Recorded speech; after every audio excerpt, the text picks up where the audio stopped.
ወይስ አድሚኖች በቃ ከዚህ በኋላ ሰው አታስገቡሽ? ጥያቄሽ ምንድነው? ጌታ ሰው ብቻ ጥያቄ አንድ ያኔ የተዋደደ ሰው ወይም ለጋብቻ እንትን ያለ ሰው ከጋብቻ በፊት ዚና ምናምን ቢያደርግ እንዴት ነው? ስንት ወር ነው መጠበቅ ያለበት? አንድ ሀይድ እስከያው ድረስ ጠብቀው ከዛ በኋላ መጋባት። አንዳንድ ዑለሞች 3 ሀይድ ያላሉ፣ ነገር ግን ትክክለኛው አንድ ሀይድ።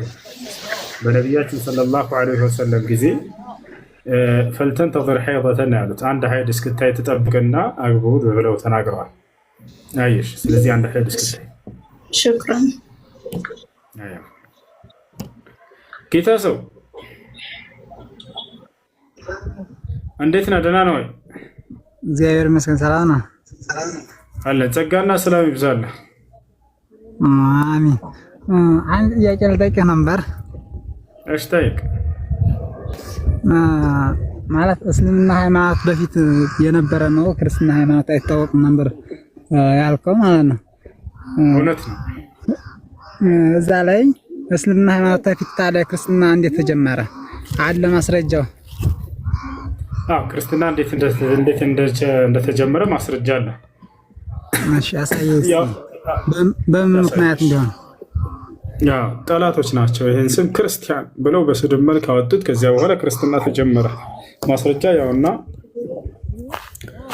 አምላክም አይደለም ነብያትም አይደለም ያወጡት ሌሎች ሰዎች ናቸው። የሐዋርያት ሥራ ምዕራፍ 11 ቁጥር 26 ላይ ምን ይላል? ያው ምን ይላል? ባርናባስ እና ሳውልን ሊፈልግ ወደ ጠርጤስ መጣ። ባገኘውም ጊዜ ወደ አንጾኪያ አመጣው። በቤተ ክርስቲያንም 1 ዓመት ሙሉ ተሰባሰቡ፣ ብዙ ሕዝብንም ማስተማሩ። ደቀ መዛሙርትም መጀመሪያ በአንጾኪያ ክርስቲያን ተባሉ ይላል። ይህ መቼ ነው? ይሄ እግዚአብሔርም አይደለም ነቢያቶችም ከሄዱ በኋላ ኢየሱስም ካረገ በኋላ በአንጾኪያ ላይ በምትገኝ በአንዲት ቦታ ተሰባስበው የሆነ ሰው መጥቶ እናንተ ክርስቲያን ተባሉ፣ ክርስቲያን አላቸው። ከዚያ በኋላ ክርስትና ተጀመረ እንጂ ነቢያቶችም ኢየሱስ ክርስቶስም እንዲሁም የቀደሙ ነቢያቶች በፍጹም አያውቁትም። እንደ መጽሐፉ ራሱ ብንሄድ ማለት ነው።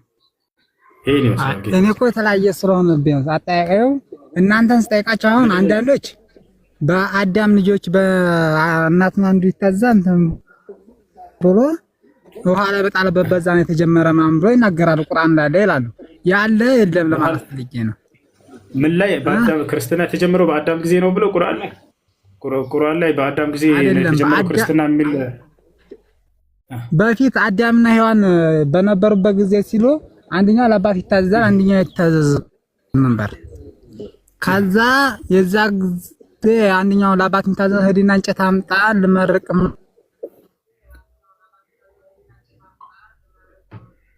በተባለ በዛ ነው የተጀመረው ምናምን ሲባል ስህተት ነው። እንደዛ አይደለም፣ ስህተት ነው። እሺ በእናንተ እሺ እንዴት ተጀመረ ያሳያል? እስልምና ነው ክርስትና? ክርስትና እንዴት እንደተጀመረ በእናንተ? ክርስትና የሆኑ ሰዎች መጥተው እኛ ክርስቲያን ነን ብለው በመናገራቸው በዚያው ነው የተጀመረው። አለዚነ ቃሉ ኢና ነሳራ ይላል ቁርአን ላይ አላህ ሲናገር ሱረቱል ማኢዳ ላይ እነዚህ ራሳቸውን ክርስቲያኖች ነን ብለው የጠሩ አለ። ስለዚህ አላህም ሆነ ነቢያቶች በዚህ ስም አልጠራቸውም። ራሳቸውን እኛ ክርስቲያኖች ነን እያሉ ሰየሙ። ማን ነው ብለን ይሄንን መጽሐፍ ቅዱስ ላይ ስናይ ጳውሎስ ክርስቲያን ያለ ራሱንና ተከታዮችን ይጠራ ነበር። ስለዚህ የክርስትና መስራች ጳውሎስ ነው። እዚህም ላይ ክርስቲያን እየተባለ ያለው ጳውሎስ ነው። የሐዋርያት ሥራ ምዕራፍ 11 ቁጥር 26። ስለዚህ ነቢያቶች የማያውቁትም አምላክ የሚያውቀውን አዲስ መንገድ ክርስትናን የመሰረተው ጳውሎስ ነው። አለዚነ ቃሉ ኢና ነሳራ ይላል። አላህም እነዚያ ራሳቸውን ክርስቲያኖች ነን ብለው የሰየሙ እያለ ይናገራቸዋል። እሺ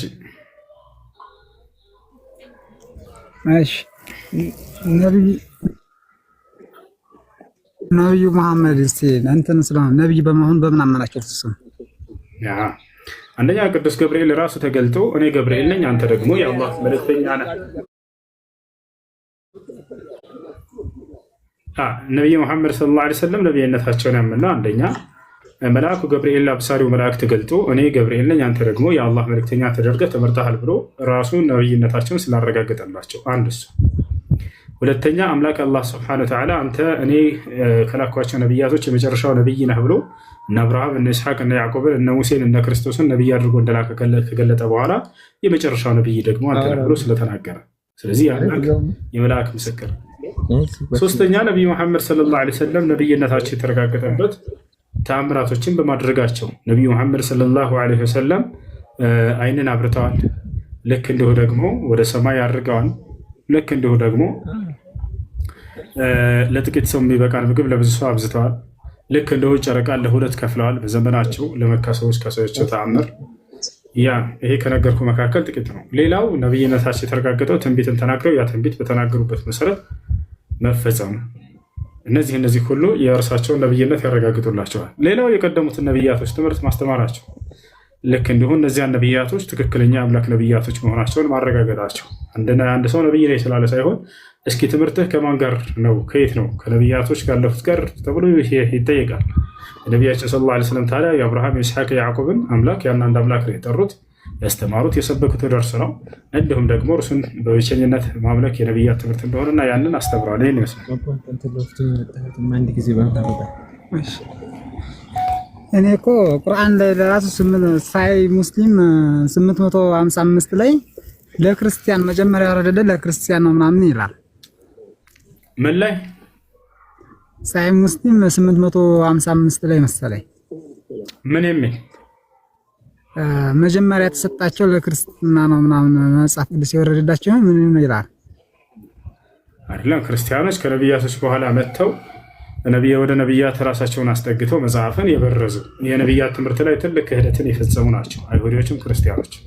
አይሁዲዎች በሙሳ ትምህርት ላይ፣ ክርስቲያኖች ደግሞ በዒሳ ትምህርት ላይ ትልቅ ስህተትን የሰሩ ሰዎች ናቸው። ሌላ አይደለም።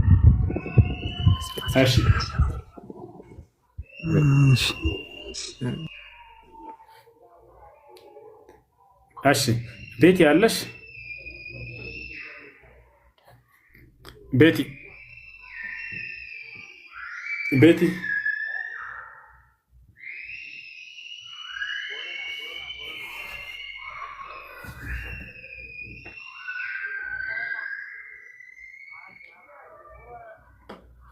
እሺ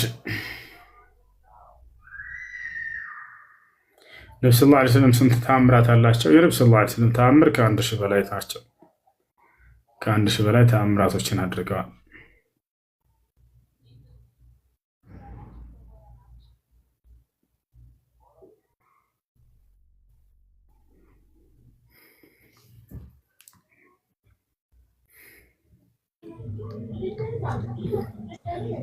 እሺ ቤዛዊት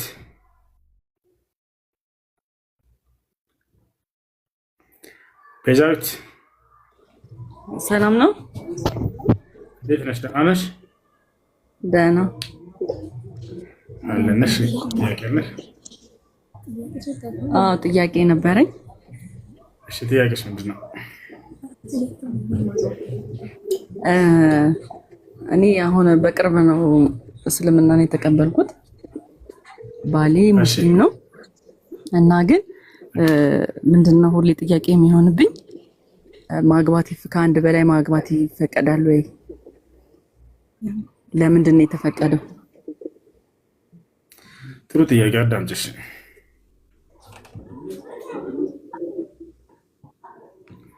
እሺ ከአንድ በላይ ማግባት ይፈቀዳል ወይ? ለምንስ ነው የተፈቀደ የሚል ነው። በመጀመሪያ በእስልምና ሃይማኖት ትዳር ለምን ተደነገገ?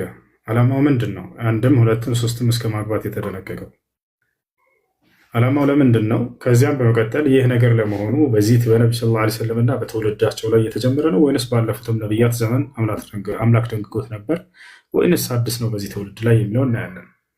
ከዚያም አንድ ሰው ከአንድ በላይ ማግባት ሲፈልግ ምን ምን መስፈርቶች መሟላት አለበት ወደሚለው እንሄዳለን። ካላሟላ ይፈቀድለታል አይፈቀድለትም እነርሱንም እንመጣለን። ለመሆኑ ትዳር ለምን ዓላማ ደነገገው? አምላክ ትዳርን የደነገገው መልካም ዘርን ታፈሩ ዘንድ ነው። መልካም ትውልዶችን ተክታቸው ትሄዱ ዘንድ ነው። ይህን አላህ በቁርአን ላይ ነብዩ ሰለላሁ ዐለይሂ ወሰለም ሐዲስ ላይ ይናገራሉ። አላህ በቁርአን ላይ ሱረቱ ራዕድ ላይ ሲናገር ወለቀድ አርሰልና ሩሱለን ሚን ቀብሊከ ወጀዐልና ለሁም አዝዋጀን ወዙርያ ይላል። ሙሐመድ ሆይ በእርግጥም ከአንተ በፊት ላሉት ነቢያቶች ሚስቶችን ደንግጌላቸው ነበር እንዲያገቡ መልካም ዘሮችንም ያፈሩ ዘንድ እያለ ተናገረ። መልካም ዘሮችንም አደረግኩላቸው ይላል። ነቢያችን ሰለላሁ ዐለይሂ ወሰለም ከአንድ በላይ ስለማግባት ሲናገሩ ምን አሉ? ተዘወጁ አልወዱድ አልወሉድ ፈኢኒ ሙካፊሩን ቢኩም ልኡመም የውም አልቅያማ። ወላድና ተወዳጅ የሆነችዋን አግቡ፣ በርካታ እኔ ትንሣኤ ቀን በርካታ ተከታይ አማኞችን ትውልድ አፍርቼ በመምጣቴ እፎክራለሁ እደሰታለሁና በእናንተ ብለው ተናገሩ። ስለዚህ ኢስላም ትዳርን የደነገገው ከበስተጀርባ መልካም ዘርን አፍርታቸው ትሄዱ ዘንድ ነው። ያ ነው። ሁለተኛው ነገር ምንድን ነው? ይህ ነገር በእኛ ትውልድ ላይ ብቻ ነው እየተጀመረው ከአንድ በላይ ማግባት ላይ አይደለም። አላህ በቁርአን ላይ ሙሐመድ ሆይ ከአንተ በፊት መልእክተኞችን ልኬአለሁ ለእነርሱም ሚስቶችን አድርጌላቸው ነበር አለ። ከአንድ በላይ ያገቡ ነበር። ኢብራሂም ዓለይሂ ሰላም ሳራን እና ሀጀርን አግብቷል። ሳራን እና አጋርን። ከእነርሱም ሁለት ደጋግ የሆኑ ልጆችን አላህ ሰጠው። ማን? ከኢስሐቅ ማን ነው? ከሳራ ኢስሐቅን ወለደ። ከሀጀር ደግሞ እስማኤልን ወለደ። ልክ እንዲሁ ነቢያቶች በየጊዜያቸው ከአንድ በላይ ያገቡ ነበር። የአዲስ ነገር አይደለም። ታዲያ ዓላማው ምንድነው? ልብ በሉ። የወሲብ ጥምን ለማርካት ሳይሆን መልካም ዘሮችን አፍርታችሁ ትሄዱ ዘንድ ነው አለ አላህ በቁርአን ላይ። ነብዩ ሰለላሁ ዐለይሂ ወሰለም ሐዲስ ላይ በየትኛውም ቦታ ወንድ ልጅ ከአንድ በላይ እንዲያገባ የተደነገገለት እንደፈለገ የወሲብ ጥሙን እንዲያረካ ነው ብሎ የተናገረበት ቦታ የለም። ሰዎች ከዚህ አንጻር ነው የሚያስቡት። ይህንን ሀሳብ ቁርአንና ሐዲስ ላይ አታገኙትም። ነገር ግን የማግባትን ዓላማ ይህን ክርስትና ላይ ስትሄዱ ጊዜ የወሲብ ጥምን ታረኩ ዘንድ ነው። የወሲብ ጥምን ታረኩ እንደሆን መጽሐፍ ቅዱስ ላይ ራሱ ቃል በቃል ተቀምጧል። ምን ይላል? ነገር ግን ከመቃጠል በፍላጎት ወይንም በጥም ከመቃጠል ብታገቡ ይሻላችኋል ይላል ቃል በቃል። ስለዚህ እንደ ክርስትና ነው ሴት ልጅ የወንድ ልጅ የወሲብ ማብረጃ እንድትሆን የተደነገገው። ትዳር ለዚህ ዓላማ እንደሆነ ይናገራል። ግን እነሱ ተቺዎች ማነው? እነርሱ ናቸው። ከአንድ በላይ ለምን ታገባላችሁ? ከአንድ በላይ ማግባት ስሜት ጥምን ለማርካት ነው ሴትን የሚጠቀማት። ይሄ ያለው መጽሐፍ ቅዱስ ላይ ነው። መጽሐፍ ቅዱስ ላይ ሌላ ቦታ ላይ ምን ይላል? ቃል በቃል ሴቶች ለወንዶች ነው የተፈጠሩት ይላል። ወንድ ልጅ ግን ለሴት አይደለም የተፈጠረችው ይላል። እንዱ ላሳያቸው። አንድ ሴት የተፈጠረችው ለወንድ ልጅ ተብሎ ነው። ምን ይላል መሰላችሁ? ለምን ዓላማ እንደምታገቡ እንዲያገቡ እንደተደነገገ ያውና እዚህ ጋር ላሳያችሁ። ምን ይላል መሰላችሁ? ሰው ሴትን ለምን እንደሚያገባው አንደኛ ቆሮንቶስ ምዕራፍ 7 ቁጥር 9 ነገር ግን በምኞት ከመቃጠል መጋባት ይሻላልና ራሳቸውን በመግዛት ባይችሉ ይጋቡ እያለ ይናገራል። በምኞት ከመቃጠል ተጋቡ። እየተመኘህ ከምትቃጠል አግባ። ስለዚህ ያን መቃጠልህን ከስሜት መቃጠልህን ማብረጃ ትሆን ዘንድ ነው ሴት ልጅ የምታገባት። እንደ ኢስላም ከሆነ ግን አላህ ሱብሓነሁ ወተዓላ መልካምን ዘር ታፈሩ ዘንድ እያለ ይናገራል። ነቢ ሰለላሁ ዐለይሂ ወሰለም መልካም ተከታዮችን አፍርታችሁ በመምጣቴ የትንሣኤ ቀን እደሰትባችሁ ዘንድ እያሉ ተናገሩ። ያ አሁን መደንገጉን ከተረዳን አላህ በቁርአን ላይ በሱረቱ ኒሳ ላይ መጀመሪያው ገጽ ላይ ከቻላችሁ እስከ 4 ድረስ አግቡ ብሎ ተናግሯል። ፈንኪሑ ማ ጣበ ለኩም ሚነ ኒሳእ መስና ወሱላሰ ወሩባዕ፣ ሁለትም ሶስትም አራትም አግቡ አለ። ግን ይህንን መስፈርት የማያሟላ ከሆነ አይፈቀድለትም። አንድ ሰው እንደ እስልምና አይደለም ሁለት ለማግባት አንድ ለማግባት ከባድ መስፈርት አለው። ያ መስፈርት ሲያሟላ ነው አንድ ራሱ የሚፈቀድለት። ነቢያችን ሰለላሁ ዐለይሂ ወሰለም ሲናገሩ ያ ማዕሸረ ሸባብ መን ኢስተጣዐ ሚንኩም አልባአተ ፈልየተዘወጅ ወመን ለም የስተጢዕ ፈዐለይሂ ቢሶም ፈኢነሁ ለሁ ዊጃእ አሉ። እናንተ የወጣት ስብስቦች ሆይ ከእናንተ የጋብቻን ጣጣ መቋቋም የሚችል ካለ ያግባሉ፣ ያልቻለስ እንዳያገባ ብለዋል። ጾምን ይጾም አርፎ ብለዋል። ስለዚህ አንድ ሰው ሁለተኛ ሚስት ማግባት ሲፈልግ እነዚህ መስፈርቶች ያስፈልጉታል። አንደኛ የማስተዳደር አቅሙና ችሎታ ሊኖረው ይገባል። ካልቻለስ አይፈቀድለትም፣ አይቻልም። ሁለተኛ የማስተዳደር አቅሙና ችሎታ መኖሩ ብቻ በቂ አይደለም። ሌላ ምን መስፈርት ያስፈልጋል? በፍትህ የሚያስተዳድር መሆን አለበት። ያቸው የፈለገ ያለምን የሚሞላ ገንዘብ ቢኖረው ሰውየው ፍትሃዊ መሆን የማይችል ከሆነ በሚስቶቹ መካከል የሚያዳላ ከሆነ በመካከላቸው የዛኔ ሁለተኛ ሚስት እንዳያገባ ክልክል ነው። በእርሱ ላይ አንዲት ብቻ አግባ ብሎ አላህ ይህን ሰውዬ አቅቦበታል። እሺ አቅሙ ሳይኖረው አቅሙ ኖሮትም ፍትሃዊ ሳይሆን የሚያገባ ሰው ነገ የትንሣኤ ቀን ቅጣት ይጠብቀዋል? ያው ይጠብቀዋል። ነቢያችን ሰለላሁ ዐለይሂ ወሰለም መን ካነት ዐንደሁ ምርአታን ፊ ዱንያ ጃአ የውመ ልቅያመት ወሽቁሁ ሳቂጥ አሉ። በምድራዊ ህይወቱ ሲኖር ሁለት ሚስት ኖሮት በመካከል ፍትህን ያላደረገ ባል ነገ የትንሣኤ ቀን በአንድ ጎኑ ወድቆ አንድ ጎኑ ብቻ ይነሳል ብሎ ተናግረዋል። ያችሁ ከዚህ ይጠብቃል። ከዚህ ይጀምራል ቅጣቱ። ከዚያም በኋላ ቅጣቱ ይቀጥላል። ስለዚህ ያ ነው አንደኛውን ሚስትህን እያሰራ ሳውዲ ላይ ስራ እንድትሰራ አድርገሃት እዚህ ኢትዮጵያ ላይ አላህ ሁለተኛ ፈቅዶልኛል እናገባለሁ ብትል ይሄ ሐራም ነው፣ ክልክል ነው፣ አልተፈቀደም። ናት ሚስትን መጀመሪያ ካለችበት የስደት ህይወት አውጣና የተደላደለ ህይወትን አኑራት። ከዚያ በኋላ ስለ ሁለተኛ ታስብበታለህ። ያ እና ይህን ይመስላል። ማን ነበርሽ ቤዛዊት? ያልገባሽ ነገር አለ በዚህ ላይ? አይ ገብቶኛል። ግን አሁን ላይ አሁን በፊት አሁን ባብራራልኝ ነገር ላይ አሁን በፊቱ ነው እንትን ያልከኝ። ግን አሁን ላይ ባለን ሰዓት ይፈቀዳል ወይ ማለት ነው?